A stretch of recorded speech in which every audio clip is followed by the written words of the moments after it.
This is an excellent example of the types of problems that we will encounter in chapter 1. So thank you to the student who sent this question in. Let's talk through this problem. It comes from section 1.1. Small rocket is launched vertically upward from the edge of a cliff off the ground at a speed of 200 feet per second. Its height above the ground is given by the function h of t, or in other words, the height at time t is equal to negative 25t squared plus 200t plus 375. This is such an important question to grasp. So I want to spend maybe even a little extra time, not just going over what the question is asking, but maybe even a little bit more. We're going to let the axis be set up so that the time is here across the bottom. So we'll start with 0 seconds and so on to the right. So I'll go ahead and write up to 10 seconds, but I can tell from my experience with these problems that it's not going to actually go that far, but we'll do that. And then along the left over here, we've got the height of the object.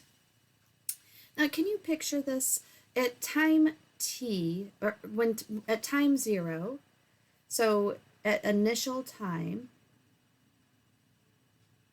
when we start the problem,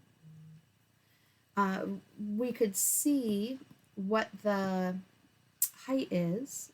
We really could pull it right out of the problem without doing any of this work, but I want to show you this so that you can maybe get even a little better grasp on how this type of a position function is set up. What I'm going to do is I'm going to replace the t with 0, right? And so these two pieces just zero out, and we're left with the height at initial time, or the initial height is 375. But didn't we already know that? Because when you go back and look at the question again, we're on the edge of a cliff that's 375 feet tall. So if we were to draw a picture of this height, so 375, we're starting here, but we could see that here's the cliff, right? And the object is going from here, and it's going to do something like this. Now, that's not a really good depiction of it because the time isn't set, but that's the idea in general. So maybe a better way for me to do this, so it doesn't confuse with the precise points that we'll be able to get in a few minutes. If you could picture it like this, here's our cliff, and the object is right here at the edge, and it's going to go off the cliff like this. Now, at some point, we're going to hit the ground down here. Let me make the ground a black line. So I have an arrow as if it keeps going, but it actually stops, doesn't it? We've got an object that's going to stop when it hits the ground. So here we have the height being 0. Here we have the height of 375, because the cliff is 375 feet tall. And when we hit the ground, the height is 0. So what is this question asking? Assuming the rocket is launched at t equals 0, what's the appropriate domain for the function? We could see that the domain, the t, starts at t equals 0. And what we need to find is, when does the time stop? Or in other words, when does the item, the object, when does it hit the ground? Now the item, the thing is going to hit the ground when the height is 0, right? When the height is 0, we're going to hit the ground.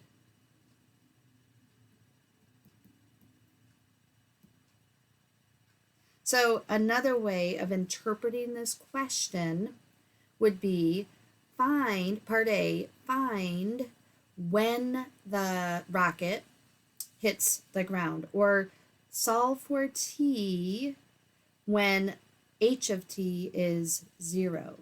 So if I say 0 equals negative 25t squared plus 200t plus 375,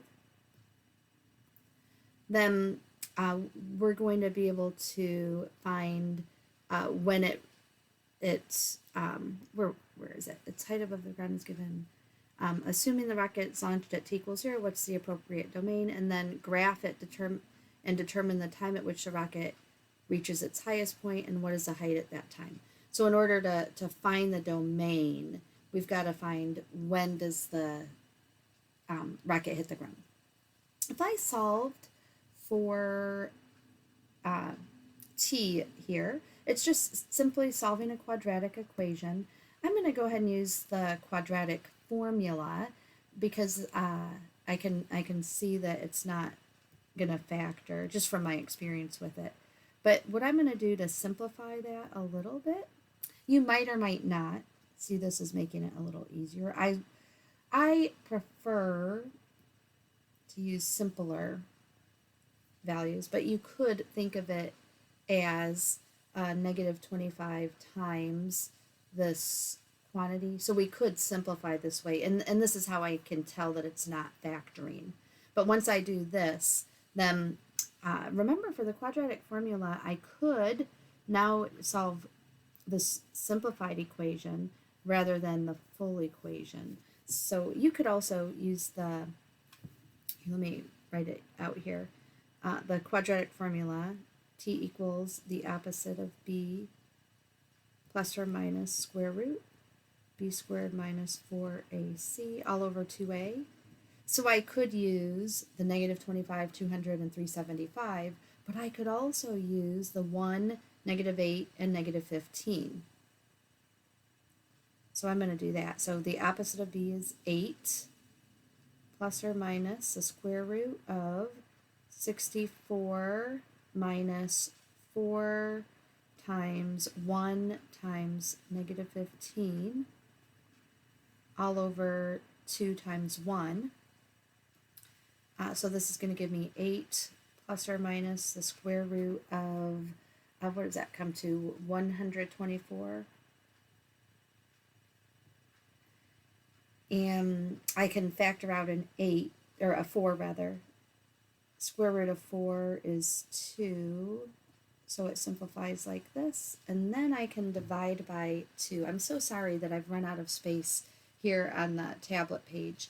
This could look a little confusing, but here's what I'm going to do is I don't want to lose this and go to a new page, so I'm going to pick up here in green. So what we have so far is 8 plus or minus 2 times the square root of 31 all over 2. And I could simplify that by dividing the 8 and the 2 by 2. So 2 goes into 8 4 times, plus or minus 2 divided by 2 is 1, so the square root of 31. And there's our answer for solving for t. T equals 4 plus the square root of 31, or t equals 4 minus the square root of 31. Now I know that that square root of 31 is going to be more than 5 because the square root of 25 is 5. So I know that if I subtract the square root of 31, I'm going to get a negative. So really, I can see that I only need this positive value of 4 plus the square root of 31. And so that's our end point. That's when the rocket in this case, hits the ground. So let me change this over here and add that 4 plus the square root of 31. Just for fun, you could put that into the calculator to see a more precise, like a decimal, not more precise, but a decimal answer to see where that falls. But 4 plus the square root of 31.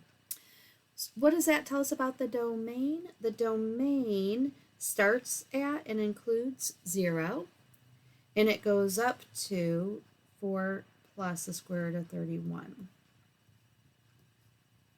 And so that's part A, the domain. Part B, graph the function and determine the time at which it hits the highest point.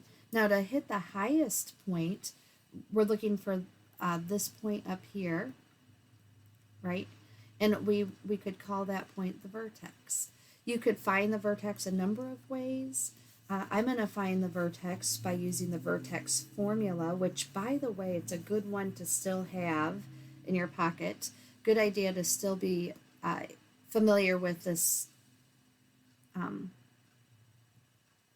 formula. The vertex of a parabola, the t is going to be the opposite of b over 2a. The t value of that vertex. So the vertex is an ordered pair, and the t value is going to be the opposite of b over 2a. So the opposite of b, oh, I've erased that. So look at your notes, because yours is hopefully not erased to review these, but it looks like b was negative 8. So the opposite of negative 8, or just 8, all over 2 times 1, is going to give us positive 8 divided by 2, or 4. So for the vertex, we have that t is 4. So that's our highest point. And then it falls down like this. So graph it and determine the vertex would be 4. So the highest point on the time that the rocket hits its highest point is 4. And if I find h of 4, that's going to finish the question out and give us the height.